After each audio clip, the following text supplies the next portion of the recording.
Good morning, students. Today we will read chapter 9. It is raining. In chapter 3, we have discussed that all living things need water. Chapter 3 में हमने यह पढ़ा था कि सभी living things जो हैं, जो जीती जागती वस्तुएं हैं, उनको पानी की आवश्यकता होती है। There is no life without water. पानी के बिना कोई भी लाइफ नहीं है, जीवन नहीं है। We need water to drink. हमें पीने के लिए पानी चाहिए। टू बाथ, नहाने के लिए चाहिए। टू वॉश क्लोथ्स, कपड़े धोने के लिए चाहिए। इन द किचन, हमें किचन में भी पानी चाहिए। फॉर ब्रशिंग टीथ, दांतों को साफ़ करने के लिए भी हमें पानी चाहिए। फॉर वाटरिंग प्लांट्स, पौधों को पानी देने के लिए भी हमें पानी चाहिए, etcetera. Plants also need water.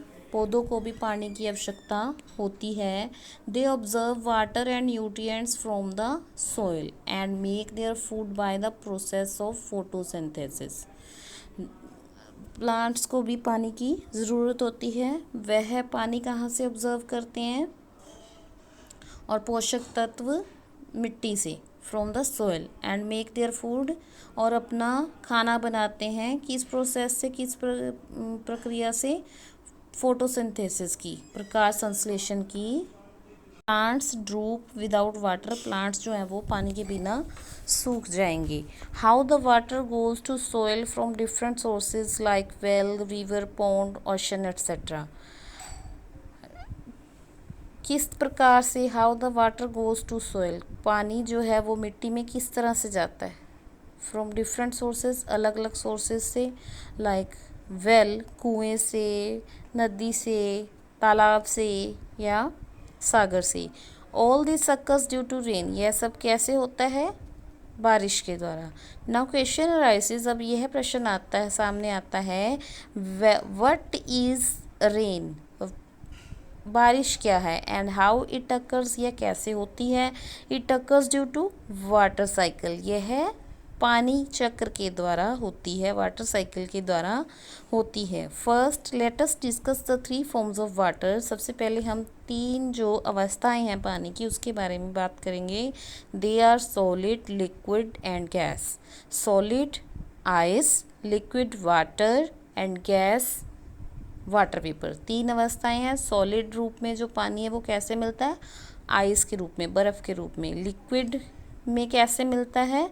Water यानी पानी के रूप में। एंड गैस वाटर वेपर के रूप में। जब हम पानी को उबालते हैं, गर्म करते हैं, तो वह वाष्पित होकर के उड़ जाता है।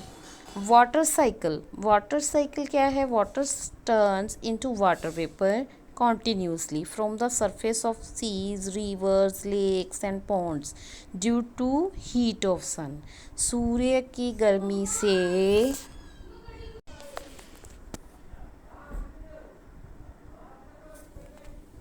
ए वाणी, अच्छा तू दीदी दरवाज़ा लगा दो please.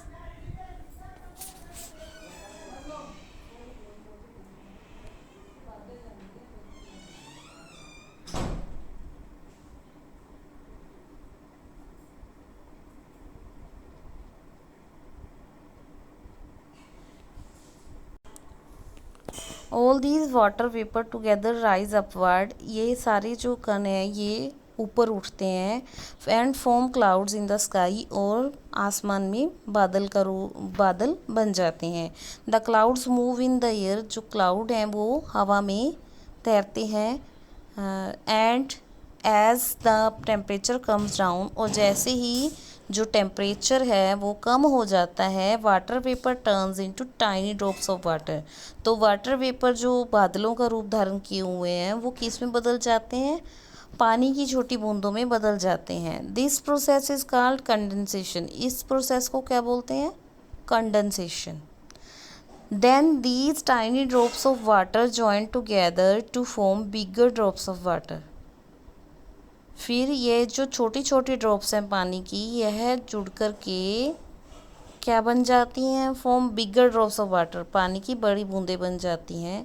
When they become very heavy, जब वो बहुत ज़्यादा हैवी हो जाती हैं, भारी हो जाती हैं, so that air can not hold them, जब उनको हवा नहीं रोक पाती, पकड़ नहीं पाती, then they fall down as rain, तो वह क्या हो जाती हैं? तो वह बारिश के रूप में नीचे आ जाती हैं। This is called precipitation. तो यह क्रिया क्या कहलाती है? अवक्षेपण।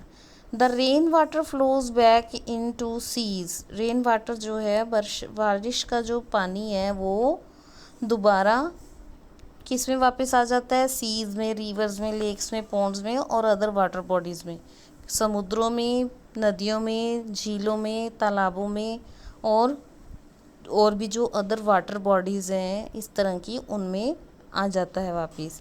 This circulation of water from earth to atmosphere and back to earth is called water cycle. तो यह जो सारी प्रक्रिया है वातावरण में, यह क्या कहलाती है?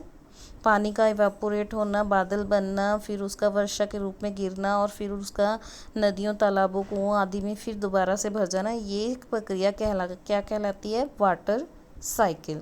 Since the temperature of mountains is very low, so there the raindrops freeze and fall down in the form of ice and snow. Mountains area में जहाँ पर टेम्परेचर बहुत ज़्यादा कम होता है वहाँ पर ये रेन ड्रॉप्स फ्रीज हो जाती हैं, जम जाती हैं, और जब ये नीचे गिरती हैं तो यह बर्फ़ के रूप में या स्नो के रूप में नीचे गिरती हैं। नेक्स्ट है rainbow. In the day time, दिन के समय में, व्हेन सन इज़ देयर, जब सूर्य यहाँ होता है, एंड इट्स रेनिंग, और बारिश हो रही होती है, so you can see a beautiful coloured structure in the sky. तो आप उस समय में क्या देख सकते हैं? एक बहुत ही सुंदर रचना आप उसमें आसमान में देख सकते हैं। This is called rainbow. इसको क्या बोलते हैं? रेनबो। आपने भी देखा होगा रेनबो आसमान में, जब बारिश भी होती है और धूप भी होती है तो रेनबो बन जाता है। इट हैज़ 7 कलर्स, इसमें 7 रंग होते हैं। The sequence of colours is red. इसका सीक्वेंस क्या है इन कलर्स का? रेड ऑन द टॉप, लाल सबसे ऊपर होता है, देन ऑरेंज उसके नीचे ऑरेंज होता है।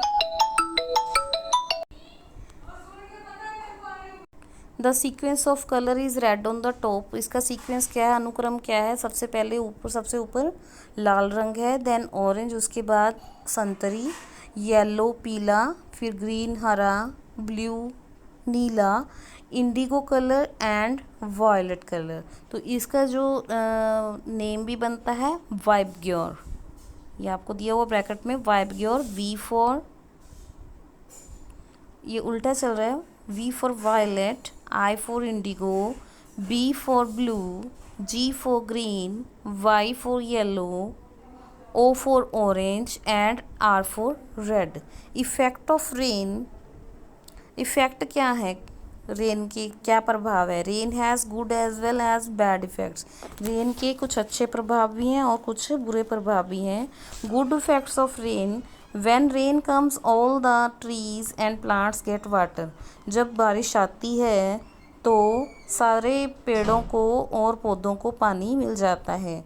Water seeps down in the soil. Water जो है वो पानी जो है वो सोइल में, धरती में समा जाता है। So the soil also become rich in water.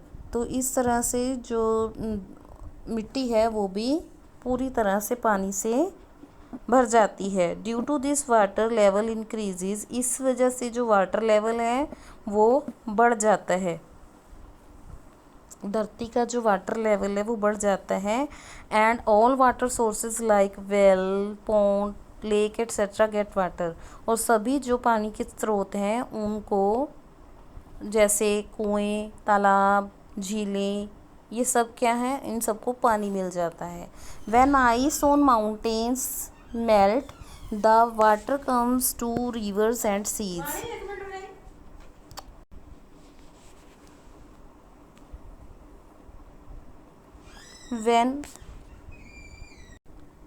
When ice on mountains melt, the water comes to rivers and seas. जब पहाड़ियों पर बर्फ़ पिघल जाती है तो the water comes to rivers, तो नदियों में पानी और समुद्रों में पानी आ जाता है। This water is used for irrigation.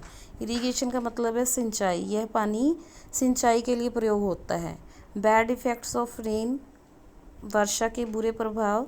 When it rains, जब बारिश होती है, there is water on the roads, तो सड़कों पर पानी आ जाता है, एंड एवरीवेयर, और हर जगह पर, विच मेक्स मूवमेंट डिफ़िकल्ट, जो हमें आने जाने में दिक्कत करता है। When excess rain is there, जब ज़्यादा बारिश होती है, फ्लड कम्स, बाढ़ आ जाती है, विच डिस्ट्रॉयज अवर क्रॉप्स, जो हमारी फसलों को नष्ट कर देती है, टेक्स अवे द कच्चा हाउसेस, और कच्चे घरों को बहाकर ले जाती है, and does harm to people, और लोगों का बहुत ज़्यादा नुकसान कर देती है, लोगों को परेशान कर देती है।